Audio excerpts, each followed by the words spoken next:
If you'd like online business explained to you in a way that you can actually understand, go to latenightim.com/explain. It's completely free and I made it just for you. Now, how about an episode? Episode 170. Late Night Internet Marketing.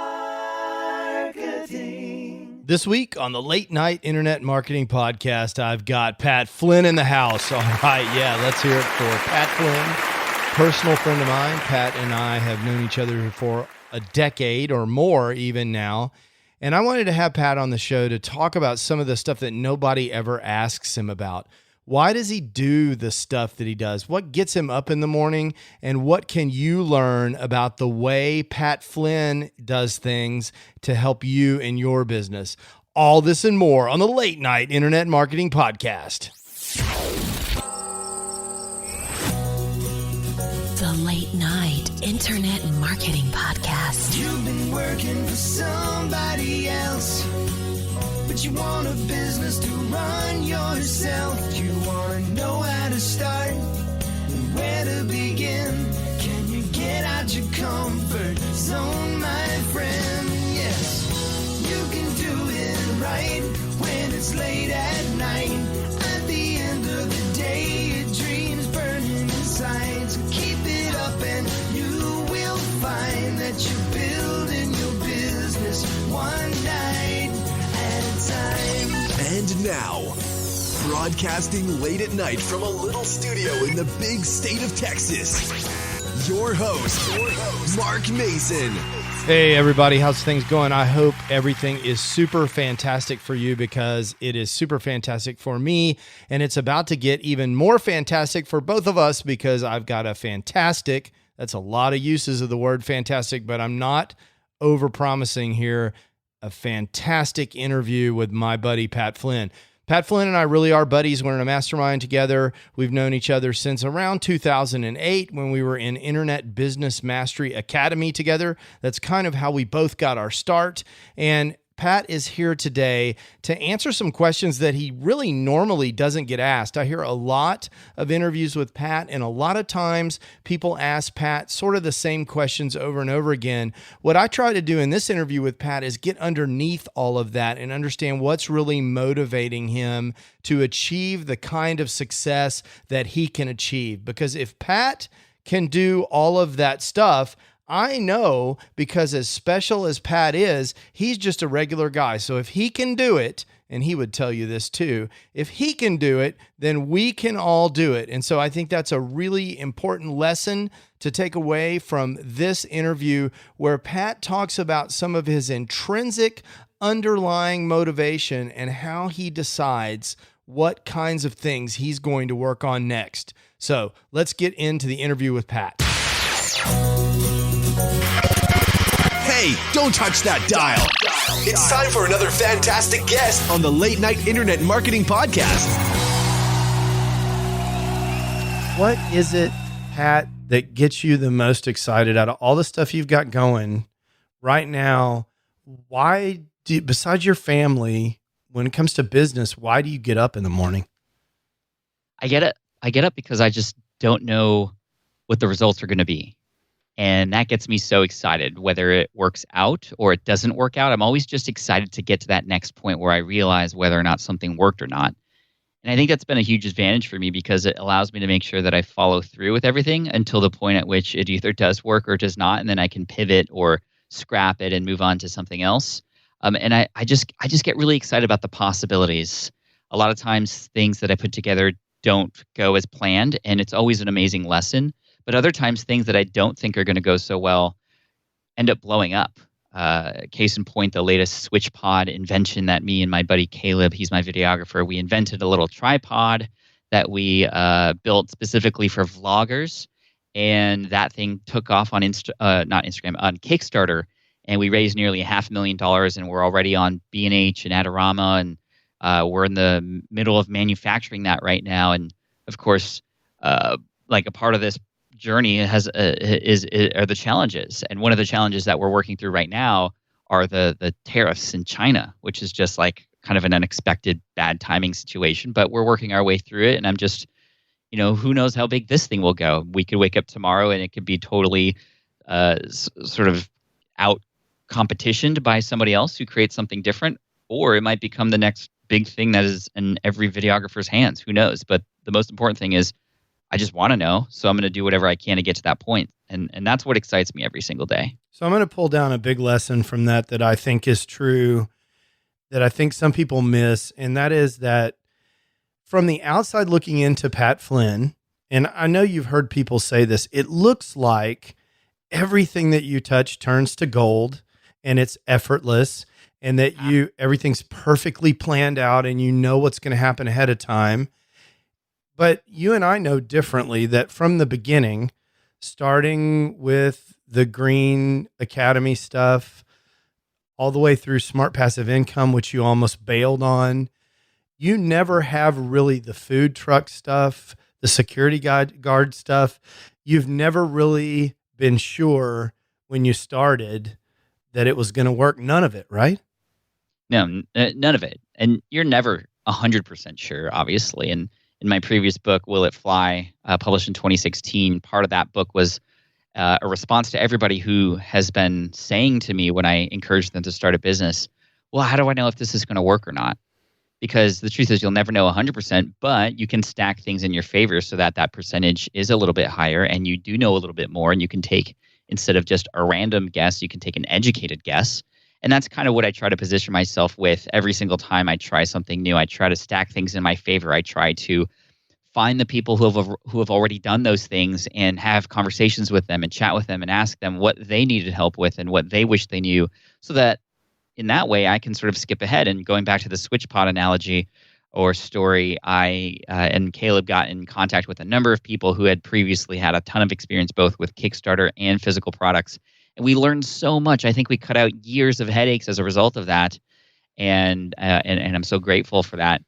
And it's true. Like, I don't know what's going to happen exactly, but I do know that there are ways to stack things in my favor, and that's what I always try to do. And then I share that with everybody so they can stack things in their favor too. Yeah, I love that part. I love the pay it forward part of Pat Flynn. I really like that very much. Your whole life, at least as long as I've known you, has sort of been about buying the Starbucks coffee for the guy behind you unexpectedly, and I love that about you.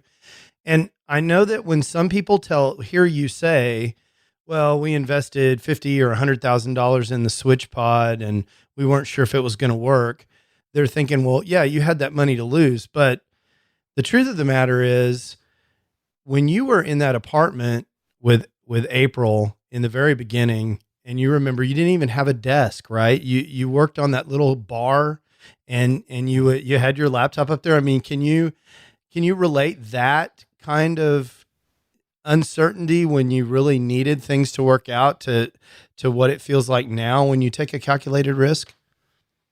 Yeah, I mean, going back to that apartment, it was a one-bedroom apartment. I had just started my online business. I didn't even have a desk. It was a little niche in the corner of the kitchen where I had everything. And really, it doesn't really matter where you do your business. What I eventually learned very quickly was that if you can help people, then it will help you succeed.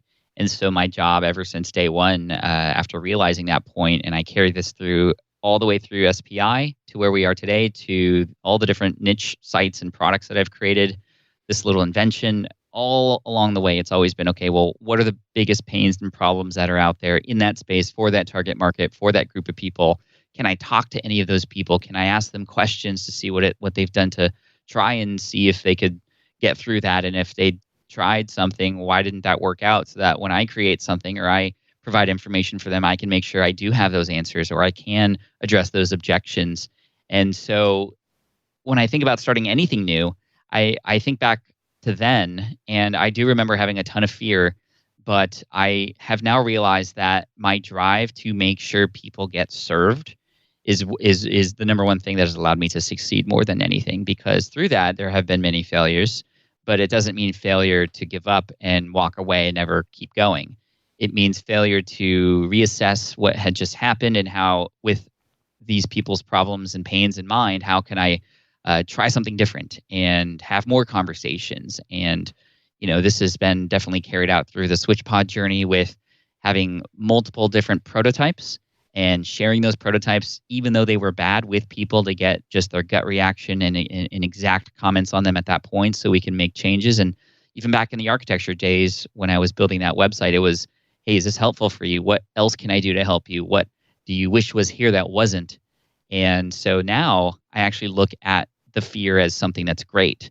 And I look toward that fear to tell me what direction to go next. And this year I have some big things planned, like a brand new book. But even more fear is related to my first event called FlynnCon 1, which is happening in July here in San Diego. And that scares me to death. And because of that, I know it's the right thing to do. And I look toward that fear now. That's what's going to ensure that what I do is meaningful, that it's big enough. I mean, we both learned from Jason and Jeremy from Internet Business Mastery that it's always about the bold actions that you take. And I don't think there's any way to take bold actions and have no fear. You have to have fear in the equation.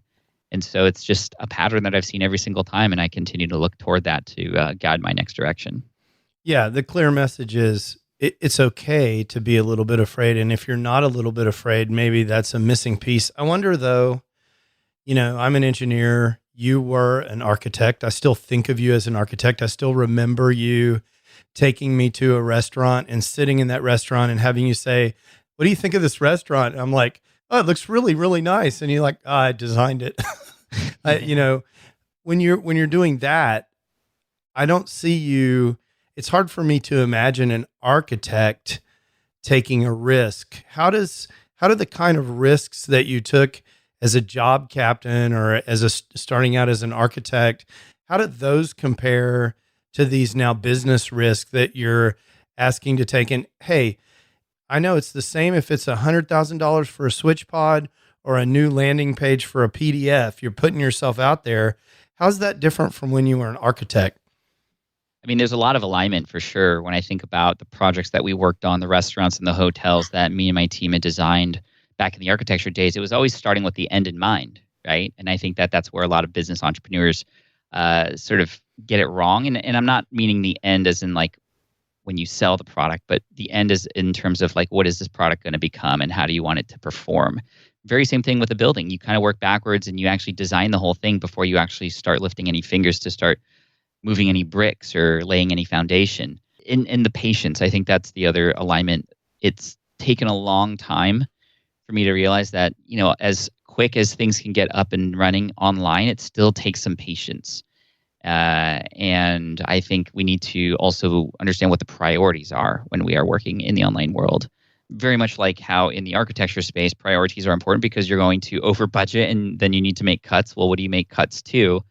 And then at the same time, it's like client work and back and forth. So, I mean, a project, I remember working on an architecture related project that I came in on the middle of, and then I worked on it for 3.5 years and it still wasn't even complete by the time I exited after I was laid off. It's like these things take forever. And I think that has really been helpful for me when it comes to a lot of the larger projects that I've created, from books to physical products to even complete websites and online courses with my own stuff.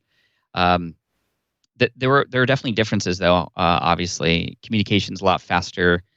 Iterations and designing is a lot quicker in the online space too. But I think no matter what it comes down to, it's starting with the end in mind and realizing kind of why this thing is existing or why you want it to create. And I think a lot of entrepreneurs try to dive into things without fully realizing the why, other than I just want this to succeed. But if that's the only case, if that's the only reason why you're doing something, well, then you're kind of missing the whole point. The earnings that you have are a byproduct of how well you serve your audience. And when it comes to the design world, when you can deliver for a client, they're likely to recommend you or hire you again, especially if you've worked with them and they realize how much time and care and consideration you put into your projects.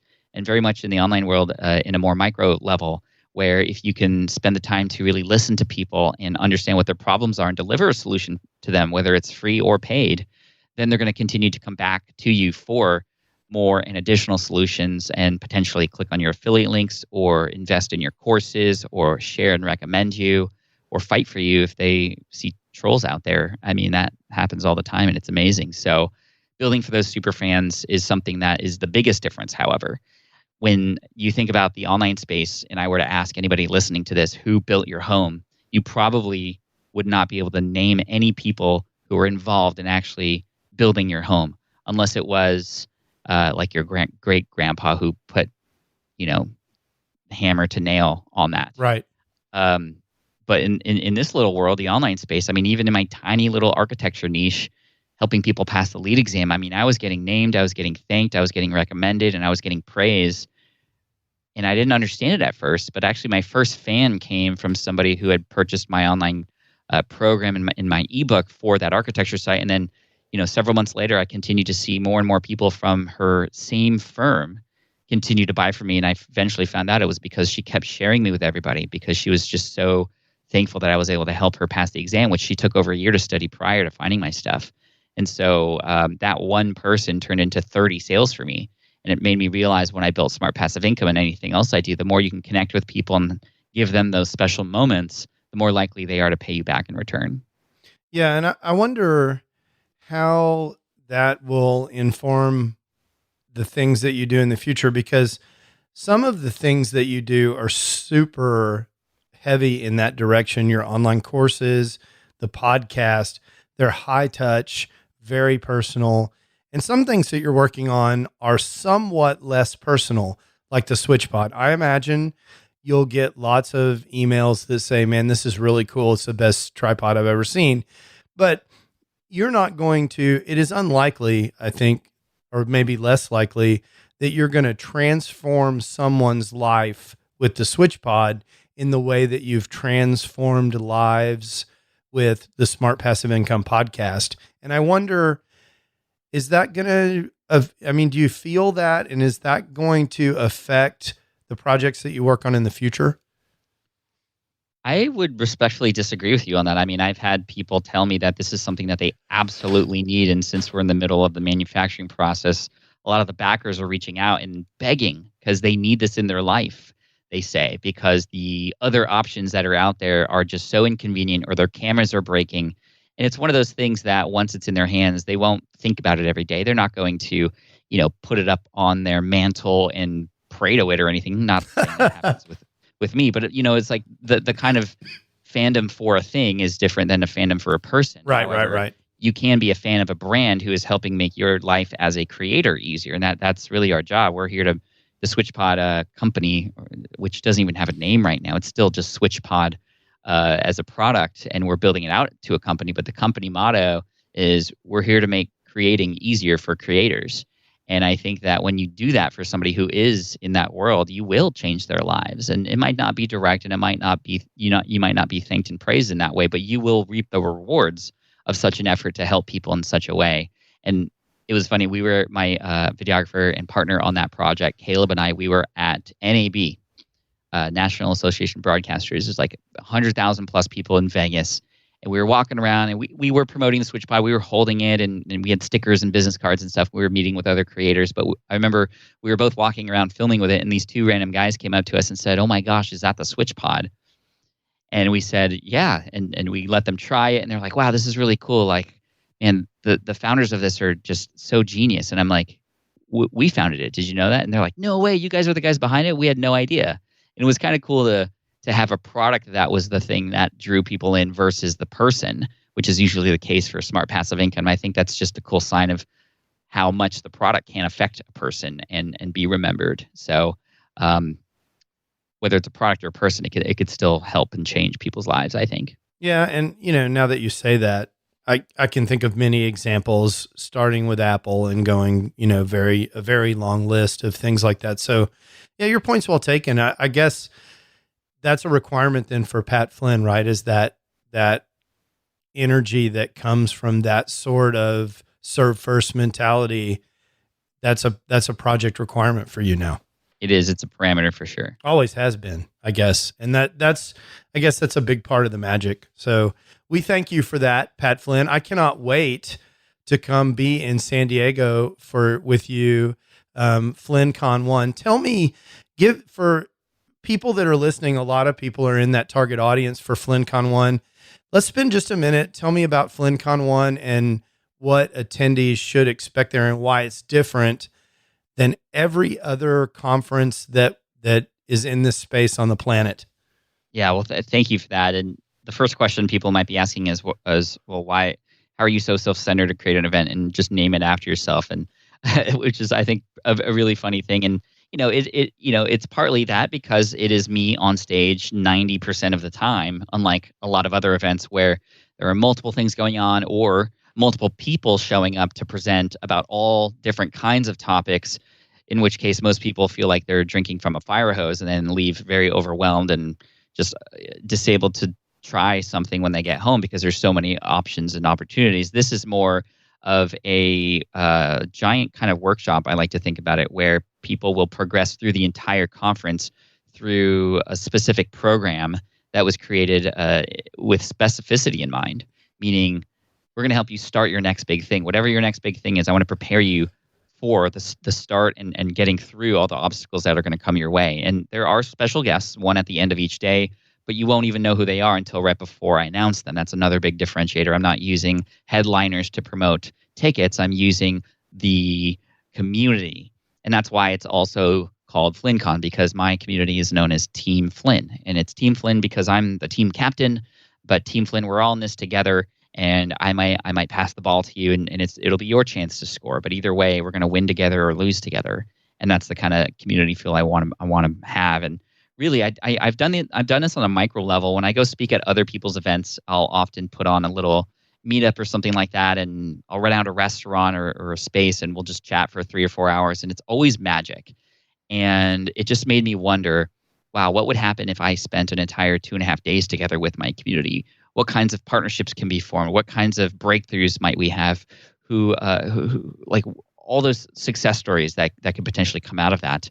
So the theme for this year, the theme is likely going to change every year, but the theme is press start. So there's a little bit of a video game theme to it as well, just because I nerd out on that stuff. And there's going to be some really cool surprises and weekend-long events, including a weekend-long Mario Kart tournament, as well as a pool party at the end of the show, including a lot of surprises as we go. And another thing is, I'm very aware of people's sort of kind of gravitation toward spending time at events to meet other people and to network, and not have it done in like a forced evening and that's it, but actually having it done throughout.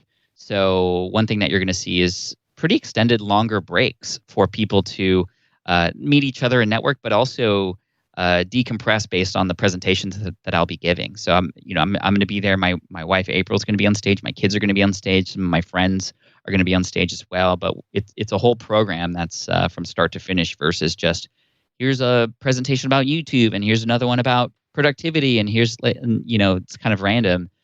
This will be definitely spelled out and I mean I could keep going with this. I mean, we have a yearbook instead of a program. Like we're building a yearbook. That's awesome. Much like how you would see in high school, right? We actually, for the first few hundred attendees, we were able to collect their photos, and we're going to put them in there so you can actually see photos of the other attendees if they chose to do that. It's optional. There's a space in the back to kind of sign each other's yearbooks as well. My whole team had already signed them, so that from my team, they'll be printed in there, but there'll be room for other people to sign each other's yearbooks. And I want it to become a memory. And really, selfishly, I want FlynnCon to be a part of your success story, and that's more than anything what I want it to be. My wife, who I love dearly, she talks about these kinds of things in the context of building scrapbook pages, and it's almost like you're having this event and you're going to create this scrapbook page that's part of someone's success journal that they can look back on and look back at this event as one of the special pivotal things that they went through as they summited the success summit. So I'm so excited. The family's coming. We're going to be there. The kids are going to play on the beach while I'm with you, but it's going to be great. And I can't wait. Where do people go to find out about that? Yeah, you can go to flynncon1.com, FLYNNCON1. There are some tickets available. We've had some people who bought early on who have just been unable to make it due to time conflict. So a few have opened up and there are still some available. So flynncon1.com. I would love to see any of you there who are listening to this right now and have you be a part of the community and join the group and create this really fun moment in the middle of the summer. That's another thing. It's very unusual for a conference like this to be in the middle of the summer, because most happen in April or March or September, October, November. But I really wanted it to be, a good excuse to bring the whole family to San Diego like you're doing. It's great in the summer here. A lot of beaches, a lot of other things to do, Legoland, SeaWorld, zoo, whatever. I've had a number of teachers thank me because they only have time in the summer to do such things. So, family friendly, like I said, no swearing on stage. There's not going to be alcohol served at any FlynnCon events. And so, yeah, just trying to keep all the things in mind. And there will be quite a few kids there. There's actually for the kids, there's some kid specific only content that'll be happening simultaneously while the adults will be talking in the other room about some other things. So we do have Ava from teenpreneur.com who will be coming to help present to the younger folk in the crowd about budgeting and starting your first business idea as a kid and how to do that. So definitely trying to keep the whole family in mind. Oh, that's so awesome. Okay. We have to mention the book, and then I have one last question for you, and then I'm going to let you go because I know you got a lot of stuff going on today. No worries. Happy to be here, Mark. So the question about the book, tell me what's going on. So I bought my pre-copy on Amazon. I'm very excited about it because this is a conversation that you and I had more than a year ago. And can you just tell us a little bit about the new book? Sure. So one of my most popular presentations is about building raving fans. It's always gotten A+ marks, and it's always been asked. I've always been asked to continue to give this, and I've been giving it for years, and I've fine-tuned the content. And I spoke a few years back at Social Media Day here in San Diego, and somebody who I highly respect, Jay Baer, came up to me after I presented on this topic of how to turn your casual audience into raving fans, and he said, "Dude, that was so good. You have to turn this into a book." And I was like, "Really? You think so?" Like, I like it as a presentation. He's like, "No, you can go so much deeper, and there's so many more examples you need to share." I mean, this is where business is going, right? And we are, the timing is perfect because we're starting to see things like social media fade away a little bit and get some more negative news than positive news. We're starting to see businesses grow and wonder, how can we stay future proof? And this is exactly what Superfans will give you. There's a very famous article by a man named Kevin Kelly called 1,000 True Fans. And it's an amazing article that helps any entrepreneur, artist, musician understand that you don't need to make a blockbuster hit in order to have amazing success. You just need some super fans who will help support you because they're going to help your business grow. They're going to buy every product. They're going to read every single blog post, listen to every single podcast episode. They will be your spine for your business. But that is a great essay, but it's not a how-to. This book is the how-to about that. And if you go to yoursuperfans.com and you pre-order the book, and it's actually available right now on Amazon, it's available on Barnes & Noble and Target, which is really cool to see. Super cool. If you pre-order before August 13th, which is the launch date, you get the audiobook for free, like literally for free on launch day. So that's a big thing because the audiobooks usually cost more than the physical books. And I've made a lot of money with my audiobook with Will It Fly, more than the physical book actually, but I need to get this into as many hands as possible, and I wanted to give you some good incentives. So if you pre-order at yoursuperfans.com before August 13th, you'll get the audiobook for free, and I'm just really excited to get this into everybody's hands and ears. I cannot wait, and I've already pre-ordered my copy, so I'm excited. So here's the question. So I always want people to leave with something important, and I know from surveying my audience time after time over the last 10 years that there are a number of people in the audience right now. They're sitting there, they're listening to you right now, and they know they want to do something. They want to start a business online. They want to create something. They might even sort of know what they want to create, but they can't get off zero. They're not sure. They have fear. Some of the fear that you talked about. They have doubt. They're not sure they're good enough. They're not sure they have the right plan. They're just afraid to take action for whatever reason. What do you have to say to those people? Is it too late? Should they give up and go back to their cubicle and just forget about it? Or do you have a better message for those people who are just on the cusp of taking action?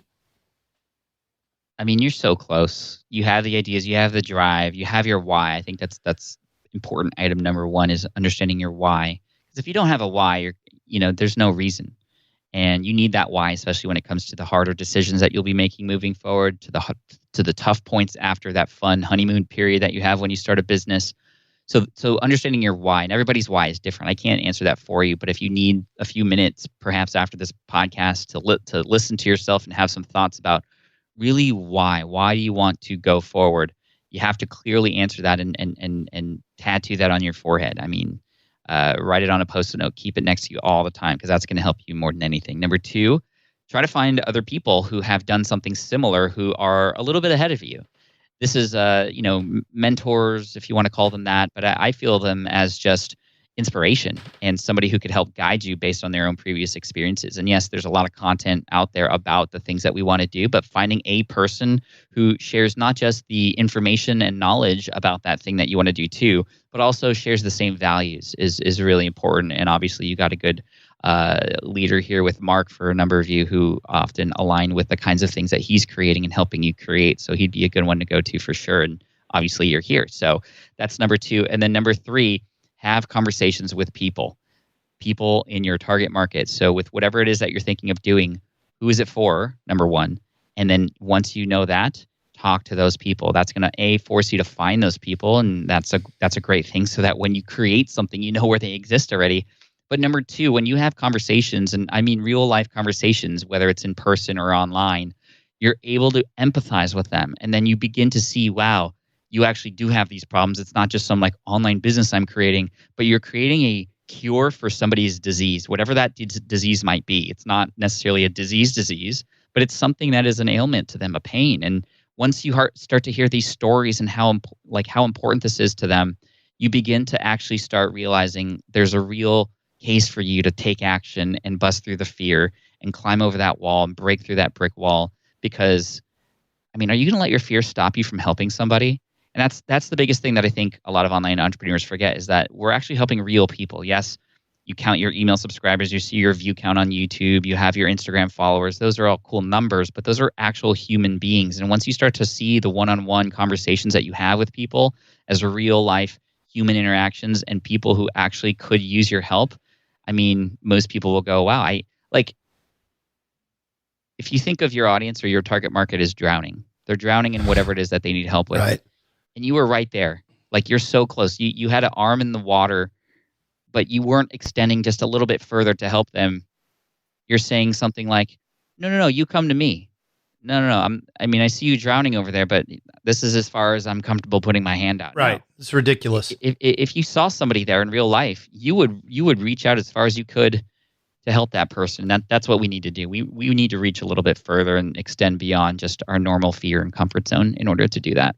Amazing analogy, sir. We will leave it at that. Pat Flynn, when people want to know what you're up to, where do they go? This podcast, apparently, because you did a great job. Thank you very much. You can find out more from me at smartpassiveincome.com and at Pat Flynn on most places like Twitter, Instagram, YouTube. So happy to see you there. Thank you so much. Dude, thank you. We will be following you there and looking for cute pictures of your family. And I hope you have an absolutely amazing day. And I cannot wait to see you in San Diego. You too, Mark, and everybody else listening. Thank you so much. I appreciate you. Thanks, bro. Okay. Another fantastic interview with Pat. Thank you so much, Pat. Interview was fantastic, not because of me, but just because Pat brings value bombs to the table. Of course, you heard him mention Flynn Con 1. If you're listening to this in time to get tickets, I recommend that you do that. I'm going to be out there. You can see me there. You can see Pat. It's going to be a really intimate event. It sounds like it's going to be different than any event has ever been in the past, which I'm really looking forward to seeing all that go down. I'm going to be there and I can't wait. And if you've never been to San Diego is absolutely awesome. Be sure and say hi to me at Flynn Con 1. I want to see you there. All right. Until next week, I hope you have the most amazing week possible. Ciao. You can do it right when it's late at night. You've been listening to the Late Night Internet Marketing Podcast. Be sure to visit latenightpodcast.com today to leave feedback for Mark. Download special bonus content, access the show notes, and more. See you there. Until then, go and make some great progress on your internet business. One night at a time. One night at a time.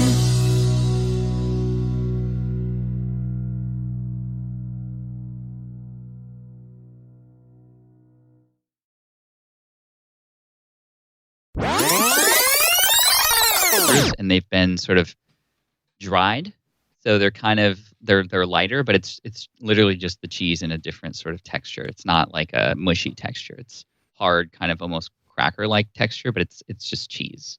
So you have some protein and fats with 0 carbs. What is one doing when one learns about moon cheese for the first time? What makes one buy moon cheese? I don't know. That's crazy, man. Late night internet marketing.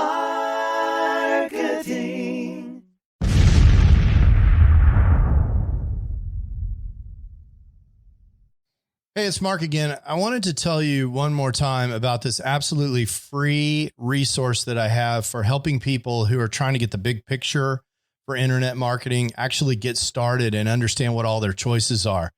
If that's not you, there's no more content. You can skip to the end. But if you're someone who came to this podcast because you're searching for how to get started online and you just can't cut through all the noise, I get it. That was me in 2007 when I was trying to get started. There were so many people throwing offers at me that I really couldn't even understand what all the different business models were. I couldn't understand how money moved around on the internet.